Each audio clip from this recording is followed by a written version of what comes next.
part of this. First off, I'd like to thank the sheriffs and the sheriff's department for all the input that they got. Sheriff Hedlund and Perryn put a lot of effort into kind of working out all the details of all the ins and outs of all this here. A step beyond what's called the POC committee, which is the Project Oversight Committee, which is a group of internal persons, including the attorney for the sheriff, to staff members, ICS, a couple of commissioners, etc., that are on this committee. That kind of forwarded this off a couple of years ago. Started with some of the past commissioners. We do have one person in the crowd here who kind of initiated this jail project moving forward. Commissioner Pavlik was a part of the driver of this here too. And, we're being proactive, I think, so that's a positive thing here. We didn't have anyone forcing us to do this necessarily. So we really took the first step and got everything off on kind of moving forward in the right direction. So appreciate all that. Appreciate their future knowledge of what could happen and what we needed to do. So next, I'd also like to thank ICS and their team.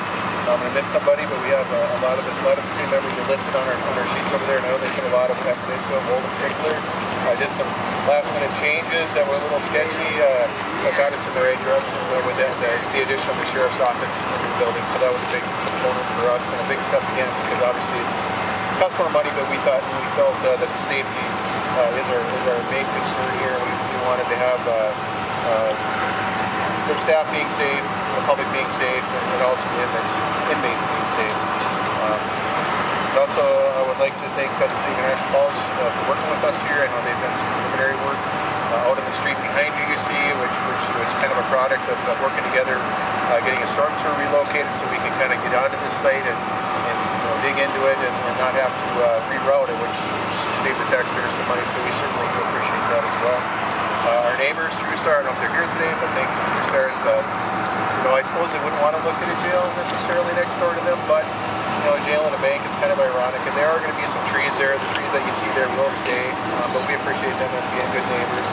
And also, I'd like to thank adjacent properties here. I know many of the public may not be here, but it's going to be congested for 16, 18 months. There'll be lots of traffic in and out of here and lots of movement and stuff, so we just want everybody to be safe and appreciate your patience with this. And I know that I wasn't good, they're not on the list here, but the same folks that are upstairs, they lost their entrance. I feel for them because they've been using their entrance for many, many years, so appreciate the patience with that. And we're looking at hopefully maybe trying to accommodate something here in the future when the project gets going. So I'd also like to thank our board for supporting this.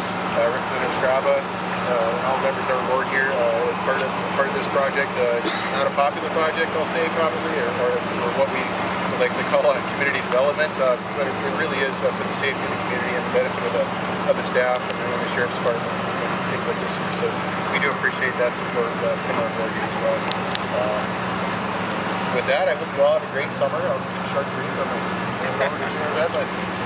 All right, we didn't plan this out very well because I thought I was going first, so I didn't have anything written down, but Jason stole my thunder. First, I got to say, contrary to popular belief, the county board did not decide to build it here so my wife could keep a closer eye on me. I think I'm sure she'd probably look at all of the windows. She probably will, but that's not the reason. First of all, I'd like to thank the current board for all the work that they've put into this project. It hasn't been easy. As a whole, the project started many years ago. Global pandemic, historic flooding in our county, just to name a couple of the things. The board has really kept this project moving along, on target, on budget for the most part. And just, as we look towards the future, they're making a huge investment in our community. I would be remiss if I didn't mention Commissioner Pavlik, Wade Pavlik. He was with me from the beginning on this project. And I wasn't sure because it's a huge, it's a lot of county dollars that are going into this project, but once Commissioner Pavlik, he indicated his support, I think that's probably going to build this facility. Pete Taylor, former jail administrator, he was here in the beginning as well. Thank you very much for all the work that you put into it. He retired and left it all up to Carrie, though. She's the current jail administrator. She's the one with all the work. Commissioner Murray went out on a medical leave. He's not here with us today. Commissioner Ady, I don't see him. He was very instrumental in this project, and then Commissioner Skoy, who passed away during this project, may he rest in peace. He was also an important part of this project.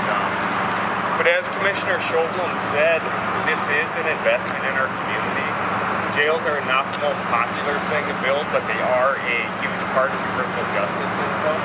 Without a local jail, we would have to house our inmates in counties surrounding us. And I can tell you how difficult it is now. We have to go as far away as the metro to currently house some of our inmates. So it is not necessarily economic development, but it is an investment in our community, in the criminal justice system. Not only that, but it's an investment into our staff. Our staff currently work in a jail that's outdated and unsafe for them and the inmates, so the county board really, by investing in a jail, has invested in our staff, and I can't thank them enough for that. There's Kent.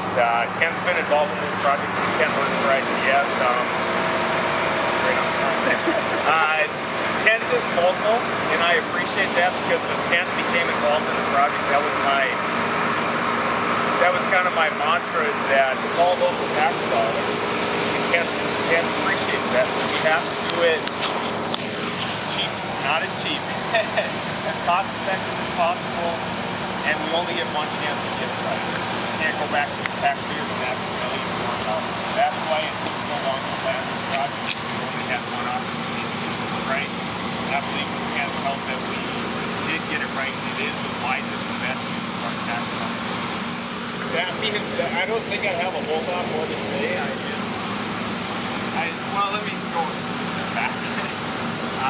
Back in 2015, Commissioner Sjoblom, he wasn't actually the commissioner, but we attended the Landed Community Leadership Program together, and I remember a lot of the talks that were going around, and I think we both had big ideas for our community, but I don't think that this was a big idea that we had mentioned at that time. 4 years later, Jason decided to run for county board. Fortunately, he was elected. Now here we are today. We're standing prepared to embark on the largest county project in 40 years. It really is. It's exciting. It's terrifying. But I think at the end of the day, we're going to have a facility that everyone can be proud of.